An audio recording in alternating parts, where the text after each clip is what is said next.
اب یہ ذہن میں رکھیں کہ آپ کو پہلے بتاتے ہیں کہ علماء کا واقعہ احترام کیا ہے، اور ہم ایسے علماء کو مانتے ہیں۔ آیت اللہ العظمیٰ بہجت، کل میں نے ذکر کیا تھا ظاہراً یہاں پر کہ جب ہم کتابیں لے کے گئے، سب سے پہلے ہمیں اللہ کا شکر ہے ان کی زیارت ہوئی، اور اس کے بعد آغا تقی مفتی شیعہ وہ بھی کراچی میں تھے، مدرسہ امام حسین چلا رہے تھے۔ مدرسہ امام حسین وہی ہے جو اس وقت ونڈسر میں چل رہا ہے، اسی کی ایک برانچ کراچی میں تھی۔ انہوں نے بھی کچھ کتابیں اپنے والد کو بھجوائی تھیں، کچھ کتابیں ان کے دینے گئے، ان سے زیارت ہوئی، کچھ کتابیں ان کے دینے گئے، ان کی زیارت ہوئی۔ ان کے بالکل گھر جیسا آنا جانا ہو گیا، کیونکہ نہ ہم ان کو جانتے تھے، اتنا جانتے ہوتے تو ہم بھی شرماتے۔ بعض دفعہ نہ جاننا فائدے میں ہوتا ہے، نہ ان کو جانتے تھے، یعنی بعض دفعہ اب مجھے احساس ہوتا ہے کہ جس مقام کے یہ تھے، جس عمر کے یہ تھے، میں بھی کسی کو اتنی دیر نہیں برداشت کر سکتا۔ وہاں لوگ ان کے پاس آتے تھے، ٹائم لے کے، ہم ایسے ہی چلے جاتے تھے، کیونکہ ہم تو یہ سمجھ رہے تھے کہ گھر کا معاملہ ہے۔ تو وہاں پر اتفاق سے جو پہلا سوال تھا ہمارا وہ یہی تھا، نماز اور روزہ اور واجبات تو پتہ ہی ہے، حرام سے بچنا ہے، یہ تو پہلی چیز ہے، اور یاد رکھیں یہی پہلی چیز ہے۔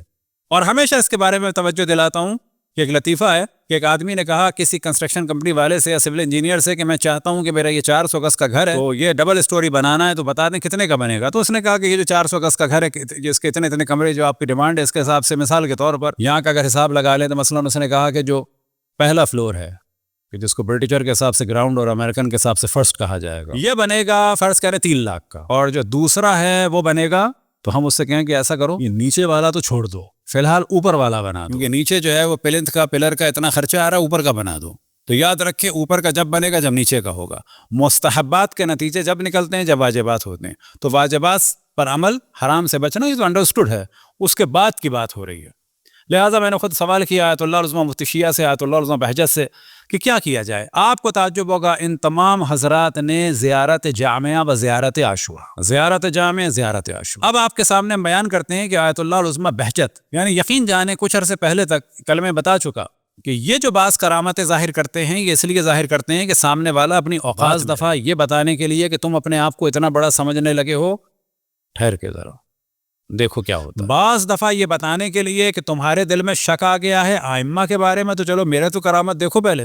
اور زیادہ تر یہی ہوتا ہے کہ جب لوگ میٹریلسٹ ہو جاتے ہیں تو شک کرنے لگتے ہیں، اور یہ بزرگ بعض دفعہ کرامت دکھاتے ہیں تاکہ آپ کا ہمارا شک ختم ہو جائے۔ ان کو دکھاوے کا شوق نہیں ہوتا، یہ کہتے ہیں کہ تم ان کے بارے میں شک کر رہے ہو، میں اپنے آپ کو ان کے قدموں کی خاک کے برابر نہیں سمجھتا، حتیٰ ان کے قدموں کی خاک پر قربان ہونے کو اپنی فضیلت سمجھتا ہوں۔ یہ دیکھو میں نے کیا، تمہیں سمجھ میں آیا جب میں یہ کر سکتا ہوں تو وہ کیا ہوں گے۔ تو آیت اللہ العظمیٰ بہجت کے جو استاد تھے وہ تھے حضرت آیت اللہ العظمیٰ سید علی قاضی طباطبائی کے، جن کے بارے میں کہا جاتا ہے کہ ان جیسے لوگ ان چند صدیوں میں نہیں گزرے۔ اب ان کا عالم کیا تھا، آپ کو تعجب ہوگا۔ آغا بہجت کے بارے میں بھی ہے، ان کے بارے میں بھی ہے کہ کبھی ان کو یہاں دیکھا گیا، کبھی ان کو وہاں دیکھا گیا۔ یہ والی چیز کہ جو محمد والے محمد میں صحیح معنی میں فنا ہو جائے، اس کے لیے کچھ نہیں۔ حتیٰ بعض بزرگوں نے کہا کہ یہ تو کوئی کرامت ہی نہیں ہے، یہ تو ایسا ہے جیسے جیب سے چنا نکال کے کھانا۔ اینن یہ جملے ہیں، یہ جو چیز ہے تو کرامت ہی نہیں ہے کوئی، یہ تو ایسا ہے جیسے جیب سے چنا نکال کے کھانا۔ اب یہ آیت اللہ العظمیٰ سید علی قاضی طباطبائی کیا ہے؟ تو فرض آپ کو واقعہ بیان کریں کہ آیت اللہ العظمیٰ خوئی جو آغا بہجت سے سینئر تھے، علامہ طباطبائی سے بھی تھوڑا سینئر۔ علامہ طباطبائی سبب بنے تھے آغا خوئی کے انٹروڈکشن کا آیت اللہ سید علی قاضی طباطبائی کے پاس، اور سبب بنے تھے آیت اللہ حسین قاضی طباطبائی کے، جو آغا قاضی طباطبائی کے چچا زاد بھائی تھے اور ان کے دوست تھے آغا خوئی کے۔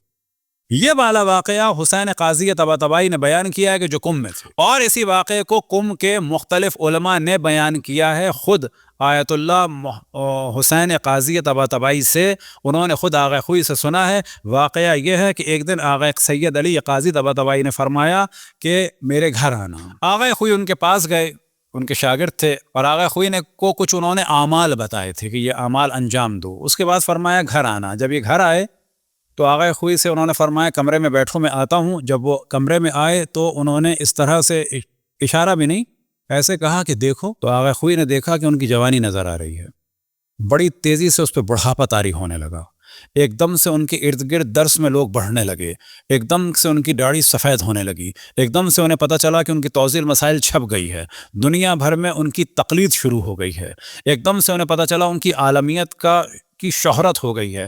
ایک دم سے انہوں نے محسوس کیا یہ چیزیں اتنی تیزی سے ہوئیں اور آغا خوئی کا رنگ بدلنے لگا اور بالکل عجیب و غریب کیفیت ہو گئی۔ 25 سال کے تھے اور اپنا بڑھاپا دیکھا۔ اس کے بعد فرماتے ہیں کہ ایک دم سے میں نے کیا دیکھا کہ حرم مولا امیر المومنین سے ندا بلند ہو رہی ہے، ارتحل العلامہ الجلیل القدر آیت اللہ العظمی سید ابو القاسم موسوی الخوئی۔ میری موت کا اعلان ہوا، وہ میں خود سن رہا تھا، اور پھر میں نے دیکھا کہ میرے جنازے میں صرف کم لوگ تھے اور میں پریشان ہو گیا، سوال بھی نہیں کر پایا کہ میرے جنازے میں اتنے کم لوگ کیوں تھے۔ وجہ کیا تھی وہ پہلے بتا دیں۔ صدام نے پورا کرفیو لگا دیا تھا، صرف آغا سیستانی، آغا مرزا علی غروی، چند صف اول کے شاگرد تھے، ان کے بچے وغیرہ تھے، 10-12 لوگ۔ آغا فرماتے ہیں ایک دم سے گھبرا کے، ظاہر 25 سال کا جوان اپنا بڑھاپا دیکھ رہا ہے، اپنی مرجعیت کو دیکھ رہا ہے کہ دنیا بھر میں میری تقلید ہو رہی ہوگی۔ آغا سید علی قاضی طباطبائی فرماتے ہیں کہ اگر تم نہ گھبراتے تو میں تمہاری قبر دکھاتا، پھر برزخ دکھاتا، پھر محشر دکھاتا۔ بڑی چیز ہے، ہاں ہمارے لیے بہت بڑی ہے، لیکن جو فنا ہو جائے مولا امیر المومنین نے، اس کے لیے کچھ نہیں، اصلا کچھ نہیں ہے۔ یہ گھبرائے ہوئے آئے، ان کا حال عجیب تھا، انہوں نے سنایا اپنے استاد ان کو، آغا حسین قاسم۔ اب یہ آغا قاضی طباطبائی یہ آدمی ہے، یہ کیوں ہم نے بتایا؟ پتہ چلے کہ یہ ہے، وہ یہ والا نہیں ہے جو کسی کام کا کرم کا نہیں ہے جو یہاں بیٹھا ہے، نا، یہ بات ہو رہی ہے سید علی قاضی طباطبائی کی بات ہو رہی ہے۔ اور آج کل میں تصور کرتا ہوں کہ واقعاً یہ جو اس وقت علامہ طباطبائی کی اور خصوصاً علامہ طباطبائی کی اتنی گو کہ شہرت نہیں ہوئی، ہمارے زمانے میں اور اس زمانے میں جو آپ سب نے سنا ہوگا آیت اللہ العظمی بہجت کی جو شہرت ہوئی، جبکہ ان کی زوجہ خود بتاتی ہیں اتنا چھپاتے تھے، یہ ان کے بچے بتاتے ہیں چھپاتے تھے۔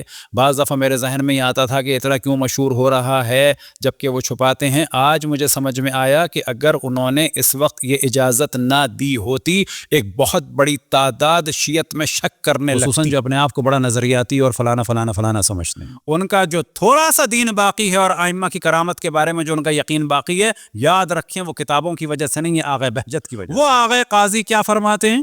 وہ آغا قاضی کیا فرماتے ہیں؟ انہیں ظاہراً آغا بہجت نے یا کسی شاگرد نے خواب میں دیکھا کہ اگر آپ کو کوئی حسرت ہے، کوئی خواہش ہے دنیا میں آنے کی، وہ فرماتے ہیں ایک حسرت ہے، خواہش ہے کہ کاش میں نے وہ کیا ہوتا۔ آپ جانتے ہیں کیا؟ وہ فرماتے ہیں کہ میں زیارت عاشور دن میں صرف ایک دفعہ پڑھتا تھا، اے کاش میں کئی دفعہ پڑھتا۔ فارغ آدمی نہیں تھے وہ، اے کاش میں زیارت عاشور دن میں کئی دفعہ پڑھتا، مجھے یہی حسرت ہے۔ مجلس کے بارے میں آغا سید علی قاضی اب جانتے ہیں کیا فرماتے ہیں؟ ان کے تمام شاگرد فرماتے ہیں کہ مجلس میں ہم سب کو وہ بٹھاتے تھے، لوگوں کو بٹھاتے تھے، اس مقام کا آدمی، اور وہ جوتوں کو صحیح کرتے تھے، ذکر خداوند تبارک و تعالیٰ میں اس وقت مصروف ہوتے تھے۔ بعض شاگردوں نے پوچھا یہ جوتے آپ سیدھے کرتے ہیں؟ تو انہوں نے فرمایا کہ اس محفل میں ملائکہ ہیں، ان کو میں گواہ قرار دیتا ہوں۔ کس چیز کا گواہ؟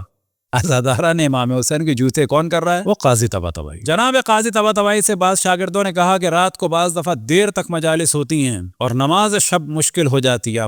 فرماتے کیا فرمایا انہوں نے؟ ان کی پہلی نصیحت تھی، پہلا جو ان کا حکم تھا نماز تہجد، واجبات کے بعد کی بات ہو رہی ہے، لیکن ان شاگردوں کو انہوں نے پتہ ہے کیا فرمایا؟ نماز تہجد قضا ہو جائے ہونے دو، جو برکت مجلس میں بیٹھنے کی ہے وہ نہیں ملے گی۔ نماز تہجد دن میں قضا کرو، چھوڑو نہیں، قضا کی نیت سے پڑھو۔ نماز تہجد قضا بھی ہے۔ وہ فرماتے تھے اس محفل کو نہ چھوڑو، قضا کرو۔ یہ آغا سید علی قاضی طباطبائی ہیں۔ انہی کے شاگرد آیت اللہ العظمی علامہ طباطبائی، آغا وجدانی فخر، ان سے ہم نے لمحہ پڑھی۔ وہ فرماتے تھے کہ ایک دن عاشور کے دن میں نے کیا دیکھا؟ علماء عاشور میں قم وغیرہ میں قبرستان بہت جاتے ہیں، بہت سے مراد کچھ لوگ جاتے ہیں، معذرت بہت نہیں، عزاداری کچھ لوگ جاتے ہیں کہ فاتحہ پڑھیں، اپنے ماں باپ کو یاد رکھیں۔ تو بالکل مدرسہ حجتیہ کا پل کراس کر کے قبرستان، اسے کہتے ہیں قبرستان ہے حاج حسین۔ وہ کہتے ہیں کہ علامہ طباطبائی قبرستان میں تنہا تھے اور کہیں بیٹھے ہوئے تھے اور گریہ فرما رہے تھے۔